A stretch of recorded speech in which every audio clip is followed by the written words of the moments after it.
residential school or collaborative school, the superintendent of the North Reading Public Schools or his or her designee will notify law enforcement if she or he believes that criminal charges may be pursued.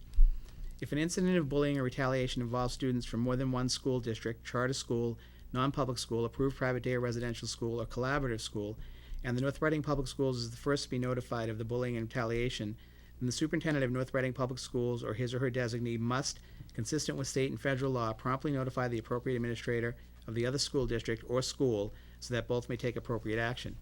Members of the North Reading community are encouraged to report incidents of bullying, including cyberbullying as defined in Section A, to the superintendent as appropriate.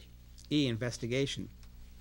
The principal or his or her designee, upon receipt of a viable report, shall promptly contact the parents or guardians of a student who has been the alleged target or alleged perpetrator of bullying. The actions being taken to prevent further acts of bullying shall be discussed. The school principal or designee shall promptly investigate the report of bullying using a bullying cyberbullying report form, which may include interviewing the alleged target, alleged aggressor, staff members, students, and/or witnesses. Support staff shall assess an alleged target's need for protection and create and implement a safety plan that shall restore a sense of safety for that student. Confidentiality shall be used to protect a person who reports bullying, provides information during an investigation of bullying, or is witness or has reliable information about an act of bullying. F, determination. If the school principal or a designee determines that bullying has occurred, he or she shall take appropriate disciplinary action, and if it is believed that criminal charges may be pursued against the aggressor, the principal shall consult with the school's resource officer and the superintendent to determine if criminal charges are warranted. If it is determined that criminal charges are warranted, the local law enforcement agency shall be notified. The investigation shall be completed within 14 school days from the date of the report.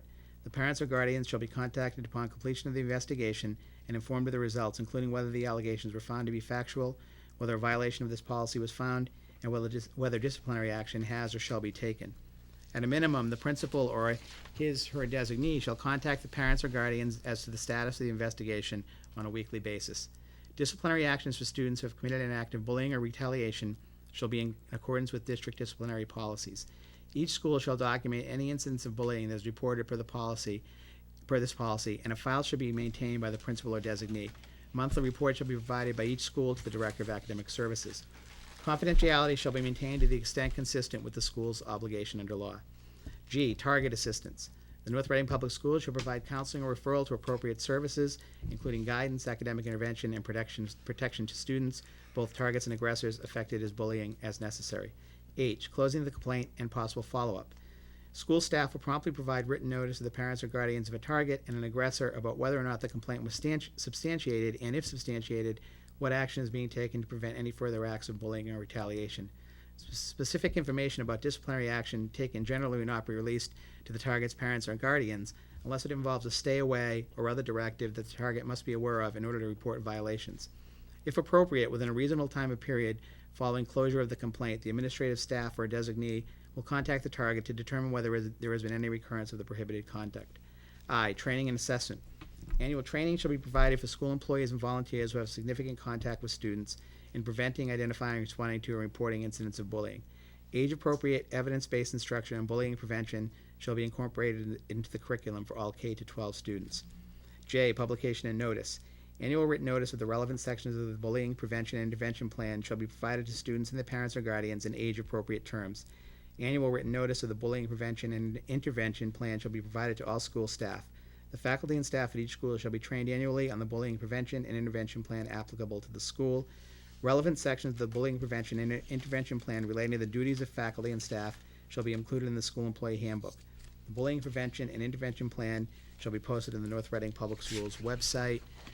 References: Massachusetts Department of Elementary and Secondary Education's Model Bullying Prevention and Intervention Plan. Legal references: Title VII, Section 703, Civil Rights Act of 1964 as amended, Federal Regulation 74676 issued by the EEO Commission, Title IX of the Education Amendments of 1972, 603, what's CMR mean? Code of Massachusetts Regulations. 603 Code of Massachusetts Regulations 26.00, Mass General Law 71.370, Mass General Law 265.43, 43A, Mass General Law 268-13B, Mass General Law 269-14A. Cross references: AC. I don't know what that means. That's just the name of the Oh, okay. AC, non-discrimination. Oh, these are the policies that we have. AC for non-discrimination, ACAB, sexual harassment, JBA, student harassment, JICFA, prohibition of hazing, and JK, student discipline and regulations. Read that one more time. No. Did you miss something on that third paragraph? Yeah, the fourth. Quorum. No. So this is we have in North Reading, we were ahead of the curve. I think 2 or 3 years ago, we implemented a new bullying policy. However, we needed to step it up significantly to be in compliance with the new state law. There is correct? a new state law. Yes. And the new state law requires certain things be done on a time schedule. One of the things that needs to be done is we need to have a policy, and then we have to have, in addition to that, a plan. Those are, I attended a joint meeting of Divisions 1 and 2 of the MASC up at Triton on Thursday night.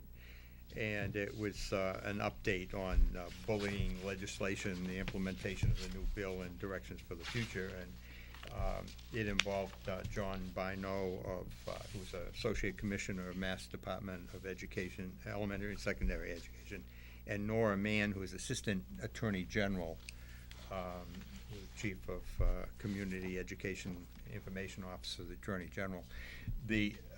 What I got from that after having this policy completed before then was that I was able to go through this policy in my mind as they were talking, and we in fact have a policy that matches what the policy should read.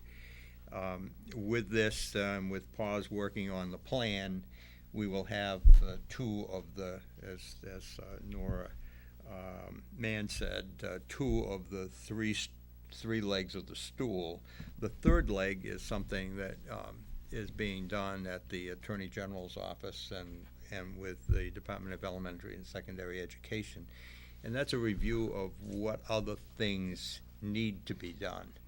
And they're actually, she told us that one of the things they're thinking of is a law requiring parental responsibility associated with this, to which I suggested that maybe they ought to make parents responsible for children's learning, but that's an aside. I believe that what we have in this bullying policy is something that meets all of the requirements for a bullying policy for North Reading.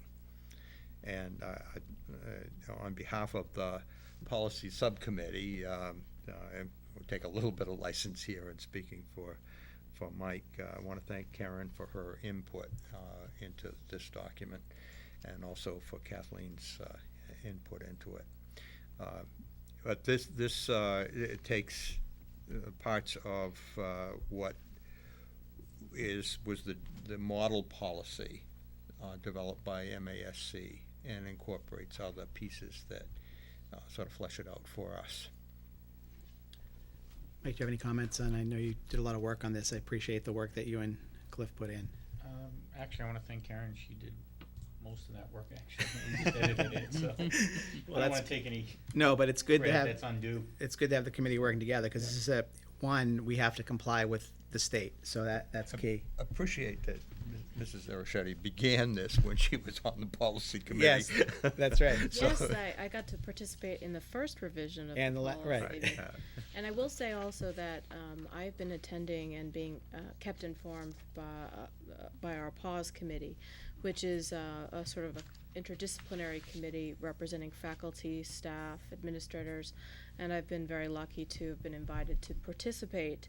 And one of the comments that was made at one of our meetings was that administrators needed better guidance and more specific, concrete examples of how to implement our policy. And so I know that they had an extensive discussion in administrative council about the types of guidance they'd like to see from us. So I think this policy has and they've actually added a considerable amount in terms of the very specific things to do. But we do need to give our administrators tools to implement this, because this is not just a legal requirement. Right. This is a community requirement for us to participate in something that I think we knew was important even, years ago. So we had a good start, and this brings us into compliance, but I think the spirit of what we're trying to do here is to improve the learning environment of the district, and also provide our administrators some level of guidance on what to do, because this is complicated. There's a criminal element here. The law does prohibit bullying, and cyberbullying is specifically named, and it also improves our ability, our jurisdiction over where bullying occurs and how we as a district can address it. It remains to be seen whether this law will be challenged in that regard, because cyberbullying is something that some feel that it should not be addressed. Right, But the outside law the parameters. specifically says that we have jurisdiction over these types of events if hostility is brought into the school. I'd like to thank the committee for taking this on. This is a very big thing to do. One of the things that was brought out in this meeting on Thursday by the Assistant Attorney General was that bullying is not criminal. Right. Bullying is not criminal. Right. There are several things that occur or can occur during bullying that are criminal. For instance, assault. Right. Or battery. Though there are several things that are criminal, and that we are not being deputized, if you will, to take action over a criminal thing. Right.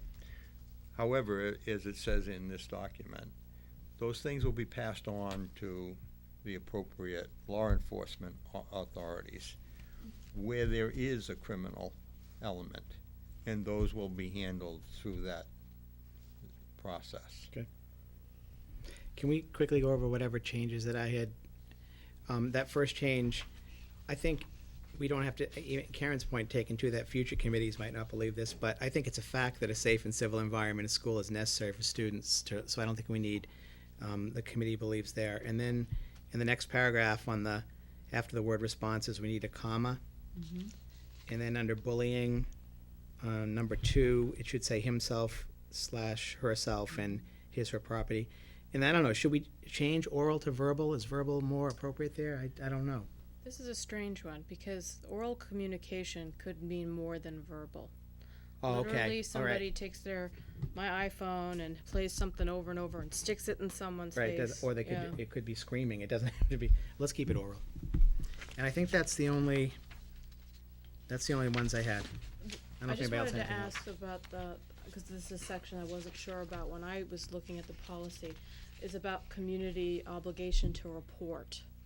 And we can only encourage, in my view, the community to report events. But I just want to be clear what you thought about that and what your thinking was, because it does say the community must report, or I I forget think the does language. it say must or say is It expected? says are Expect- encouraged. It does encouraged. say encourage? I think Okay, that's so you're fine. comfortable with that? Yeah, because I don't think we can require Right. Certainly the not. community, but I think encouraged is fine. The intent, again, as described by Nora Mann, Assistant Attorney General, was that the intent here is to foster a positive environment. Right. A feeling of positive environment, rather than, again, to report bullying, to eliminate bullying, to stop bullying as a part of a community-wide effort. Right. To foster that, encourage it. And that's one of their one of their thoughts that some of that will come out through this process. I think this covers it, so, Is there a question, sorry? sure, quick one. How does this policy cover school bus drivers? Are they obligated to? I think they were, It was mentioned. I think they're in here as staff that is, They're not employed by North Reading, right? They're Can't employed by hear. the school bus company? They're a subcontract. they're a subcontractor of North Reading, so, I'm trying to see where that, yeah, bus drivers are there. So